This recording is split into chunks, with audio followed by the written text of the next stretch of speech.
গত এক সপ্তাহে কুমারগঞ্জ ব্লকে 3 দিনে 6 জায়গায় চুরির ঘটনা, যেখানে রাষ্ট্রায়ত্ত ব্যাংক থেকে শুরু করে পোস্ট অফিস, দুটো বাইক শোরুম।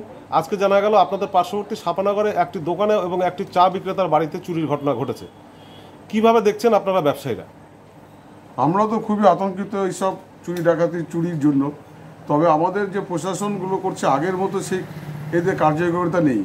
এরা শুধু আগে একটা বড় বোর্ড থাকতো পুলিশের সামনে, help us to help you, অর্থাৎ ওরা পাবলিকের সাথে একটা মেলামেশা করতো, কমিউনিকেশন রাখতো, ফলে ওরা কিছু সোর্স খুঁজে পেত। এখন এইসব সোর্সগুলো ওরা কাজেই লাগে না, সারাদিন ওরা অফিসেই থাকে আর ডিউটি করলে গাড়ি করে যায় আর চলে আসে। এখন এইসবের জন্য কিন্তু ওরা সেই সোর্সগুলো পাচ্ছে না, ফলে চোরকে ধরতে পারছে না।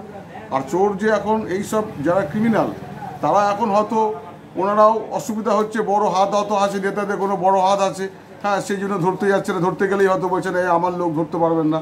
এইসবের জন্যই কিন্তু আজকে চুরিগুলো অনেক অনেক বেশি পড়ে পারছে।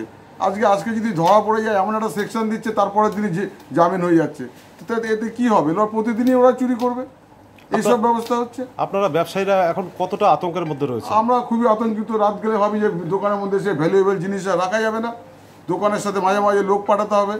হ্যাঁ, এইসব চিন্তায় আমরা উদ্বিগ্ন। শুধু দোকান না, বাড়িতেও তো হতে পারে, বাড়ি ছেড়ে কোথাও যাওয়া যাবে না, সবসময় লোকগুলো রাখতে হবে, তদারকি করতে হবে, সিসি ক্যামেরা লাগাতে হবে, এইসব অবস্থা আছে এখন। এক সপ্তাহে 3 বার চুরি হলো 6 জায়গায়। পুলিশ এবং প্রশাসনিক ব্যর্থতাটাকে আপনারা কিভাবে দেখছেন?